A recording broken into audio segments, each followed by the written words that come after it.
Hey, Smarties. Hi, Smarties. So we are just popping in at the top end of this episode because this episode's actually a re-air. We're resharing episode 112, which came out in July 2020. That was a lifetime ago. Lifetime ago, 2 babies ago. For me, I was trying to think in my head if I was already married, but yes, I was married at the time, but definitely a COVID ago. Mm-hmm. Steph, why did we want to re-air this particular episode? I think that this is an important episode to re-air because there's something called the summer slump that people hear about, we talk about, that kids who take a break over the summer from anything academic, the fall becomes very hard. And I think we need to make sure that there is a balance between having fun and taking a break, but also still staying engaged so it doesn't become a challenge when school starts up. So we were trying to think of things for our own clients that would be fun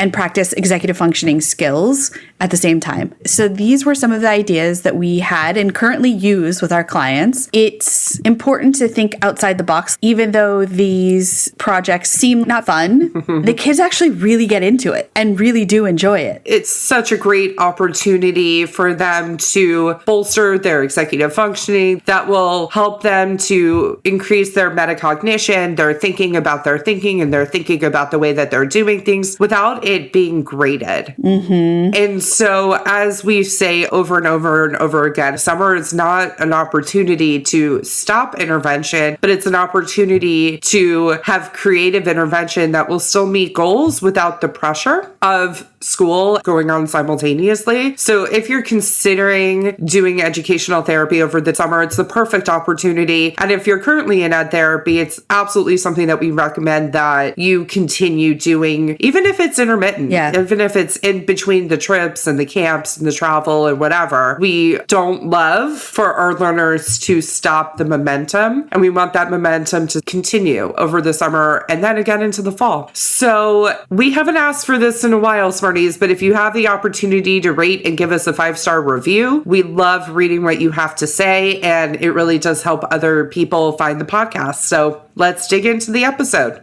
You want to learn faster, but sometimes working harder is just not the answer. You have to learn smarter. The Educational Therapy Podcast. Hi, Smarties. Welcome to episode 112 of Learn Smarter, the Educational Therapy Podcast. I'm Stephanie Pitts. And I'm Rachel Kapp. It's summer. Thank goodness. I feel like this has been a very strange year. It's a strange time. But is it starting to feel normal to you, Steph? Yeah, because I'm doing more normal things. Me too. I'm having the same experience. I was thinking this morning of what it felt like waking up at the end of March into April. Mm-hmm. How every day I was so exhausted. I was just tired and drained. A lot of information coming at us, and a lot of texts going around, and people sharing articles, and I don't know that I ever want to go back to being as busy as I was before. Fair enough. I've kind of gotten used to doing 1 or 2 things a day as opposed to 17 things a day. So, maybe there was a good side of this, but certainly wouldn't be good if I wasn't fortunate enough to not have anybody in my life really impacted. Everybody in my life is healthy, thank goodness. So, yeah, exactly. I wouldn't want to imply otherwise. Yeah, fair enough. So here we are with executive functioning over the summer. So you've heard us talk about executive functioning a lot, and this episode is really just to take aim on executive functioning in a time when school isn't giving us the executive functioning practice, or the fact that we throw kids into having to do heavy duty executive functioning, since it's a little bit more relaxed and there's more time. And we've talked about some of these before, but let's have some fun. Yeah. I love doing these sorts of projects. And I love talking to my clients over the summer, like, okay, what project do you want to do this summer? What do you want to start with? I've given them a list, several of them.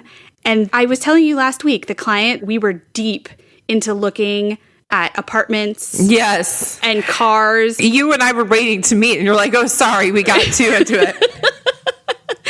because we're working on an executive functioning project. And she was so excited about it. So this is why we're just going to throw out some ideas. And if you have any ideas, please.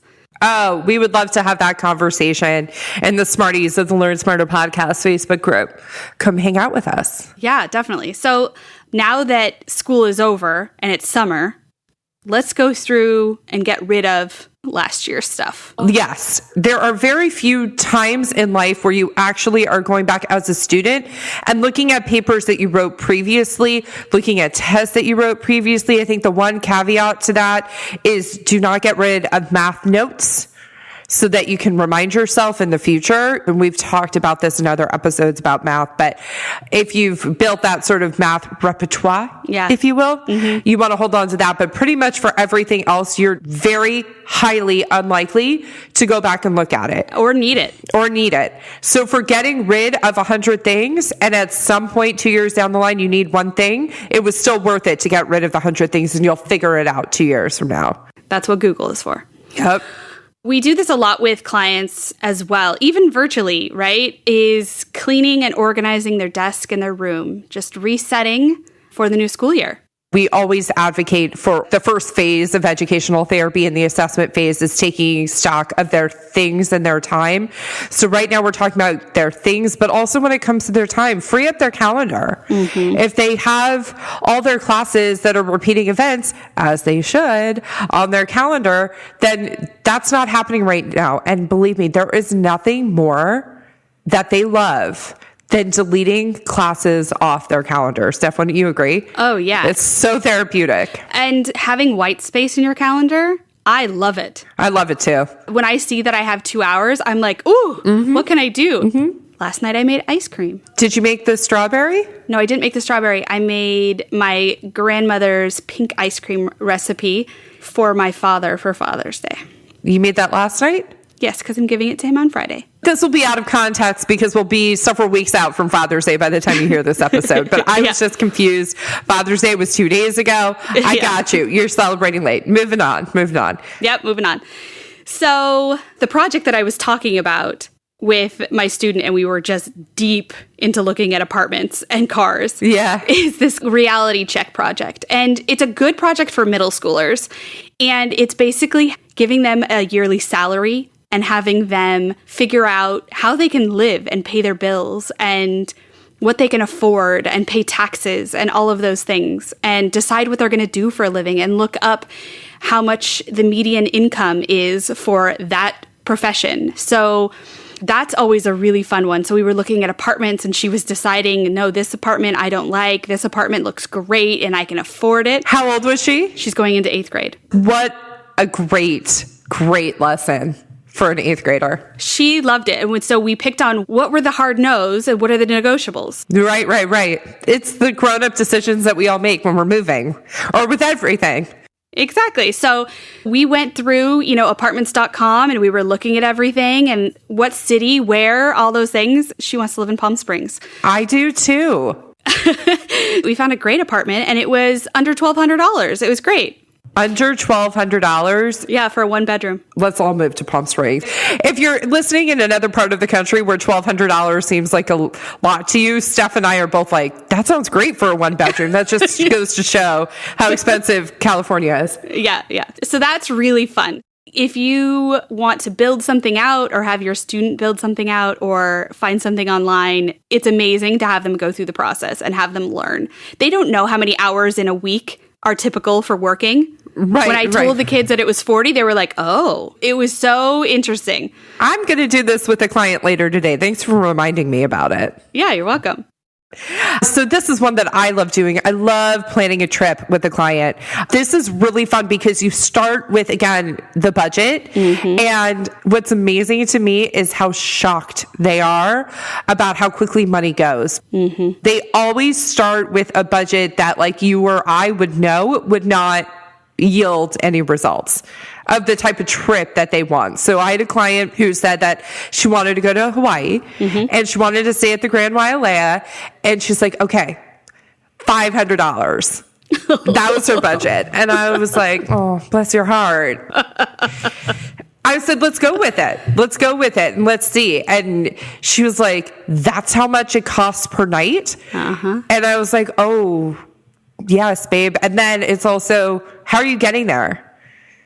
What's your transportation going to be like once you're there? What about the food that you have to eat? Which, side note, when Adam and I planned our honeymoon, we did not factor into food. We had a budget. We spent the whole budget on the trip and and the hotel. But whatever. And there's, entertainment and what are the activities you're going to do? Are you going to drop your kids at daycare at the Grand Wailea? Yeah. All these things need to be factored in. And it's very interesting to watch little minds kind of grasp the bigger things. And all these projects, the reason why they are good executive functioning projects is because there's multiple elements that they have to manage simultaneously and hold on to simultaneously. And we even go so far as they need to pick out the flight. Yes. And they don't know to look at how many hours a flight is just because it's cheaper. Right. And I had a kid that was looking at a flight that was 39 hours. Right. And I said, this is a week trip and you want to take a 39-hour flight? And he was like, oh. Yep. Understanding time and understanding all the elements that need to go into what you do if you ever plan a vacation for your family is something that they just have no idea about. And they get really excited. It's fun. We'll talk more about this, but all these projects should have some sort of framework. And a loose framework for an executive functioning project is, what do I want to get done? And what are the steps that need to happen, planning backwards from that? So you almost can think about before you leave on a trip, while you're on a trip, and then coming home from a trip. Yeah. You just want to put structure into it. Yeah, and that could be for a kid or a younger student that has never done it before. So if creating that structure for them, but as they get older, or if this is the second time around, they need to create the framework. Yep. And it can be visual. It can be a graphic organizer. It doesn't have to be like a list. Yeah, exactly. All right. We've talked about this one before. Yeah, cooking project. And so that could be planning a meal for your family. And that includes going to the store and having a budget. What are you going to make? How much do you need? What ingredients do you have at home? We've talked about this one a lot. It's always a great project to do and something that you have to do in your home anyway. So you might as well have your kids help you. It's also a great way to get kids to eat something different. It's true. It's true. And teach them how to cook. They need to know how to cook anyway. So creating a board game, this is always a favorite of mine because I literally get a big poster board and have the kids create a game. And they have to write out the rules just like we would get if we bought the game. And they have to make the pieces and all of that. And then you have to plan and figure out what happens in this scenario. So they have to test it.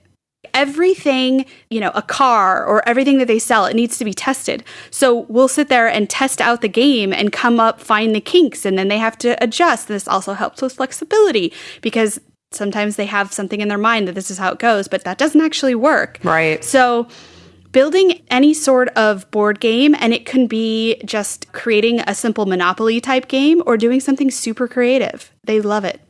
And I love seeing, this is one that I haven't done as much. I think I've maybe done this once, but I love it when you do it with your clients and seeing the end results. Oh my gosh. And you display it. I've done some interesting ones. Yeah. And sometimes some of the kids want to play the other kids' games. That's awesome. It's super fun. Like I've gotten playing cards and gotten stickers and put them on the playing cards, and then they rewrite the playing cards so they're actually hard cards instead of paper. Yeah. It looks legit. So that's fun. Love. Okay, what's next? Building a business. So, Steph, you mainly wrote this episode. I love that you put building a business on here because that's something that you and I really enjoy doing. Oh, yeah. Such a great idea. Do you have a website? What type of clients are you going to work with? Are you going to sell something? How are you going to get your product if you're going to sell it? All of those things. Yeah. How are you going to structure your day when you're a business owner? Yeah. All those things, which leads us directly into building a website, or as I'm doing with a client, lots and lots of Google Slides presentations. And love both of those things because those projects, when we are building our websites, that is never done, is it? It's true. And, if you don't want to give them the framework for that, We've talked about this before, but I think using the iPad, there's plenty of games. There's Osmo. Oh, we love Osmo. And there's also Motion Math, which also has them creating a cupcake shop or a pizza parlor. Another one that we love, and again, this is going to the area of interest for the learners in your life. So we have a lot of kids who really love social media. We love social media. So planning out your content. And sometimes this can mean planning out our content for future podcast episodes or our at Kapp at Therapy or at M.Ed Therapist Instagram handles. But creating what that plan looks like, how can we make it more efficient? What is the caption going to be? What hashtags are we going to use? These are all the reasons I've put a pause on at Kapp Therapy Instagram lately, because it is a lot of effort and investment. But definitely there's a lot of good things sitting on that account. So definitely go take a look at it. Yeah. I started an account recently with a client and she has trouble starting. Yeah. So literally that's all we're going to practice is starting. It's a great idea. This is another one. Oftentimes the learners in our practice are experts at something, and it may not be something that we know much about. So creating a presentation, creating a master class. What would the master class on Dinosaurs. Roblox be? Yeah. I know nothing about Roblox, but a lot of the learners in my practice know a lot about Roblox. And so creating that masterclass, and how do you start? What is the middle part of it? What's the ending part? You see how I'm putting a structure and a framework already into it. Mm-hmm. The next one is self-publish a book. And, you know, it could be something that is literally as simple as a Google Doc. But it could also be something that they actually really do self-publish, because you can do that with Amazon these days.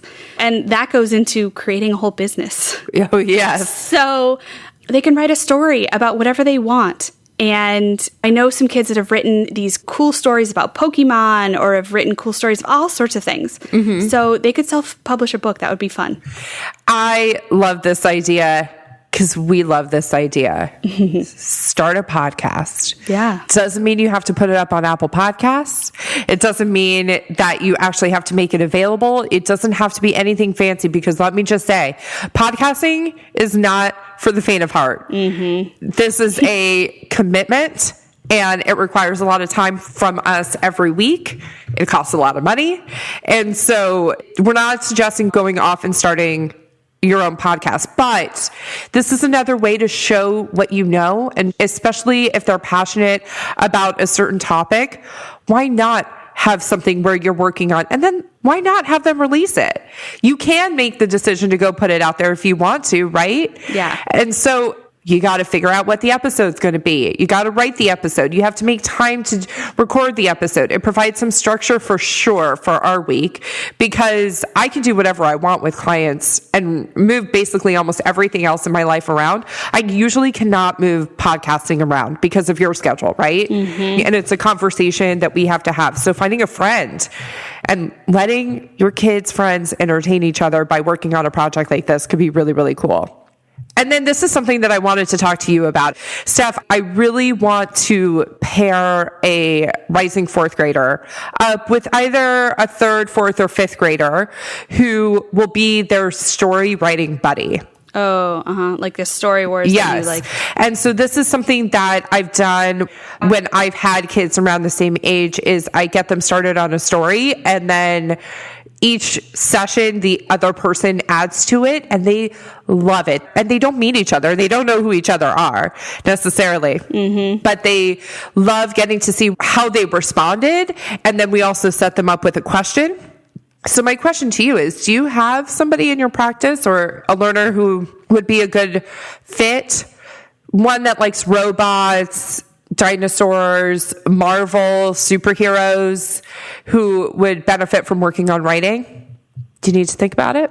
I will think about it. Think about it, because I'd really like to find a partner for one of my clients to do this. Okay.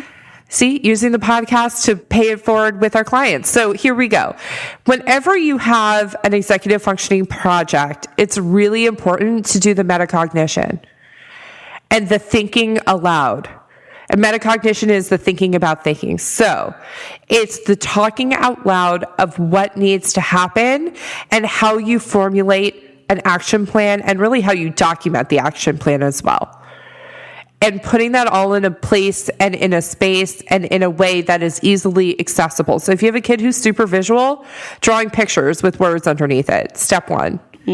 Step two, if you have an older student and they already have a calendar, using that calendar. Let's plan backwards. Are we going to look at the calendar from a weekly perspective, from a daily perspective, or a monthly perspective? How much time do you think it needs?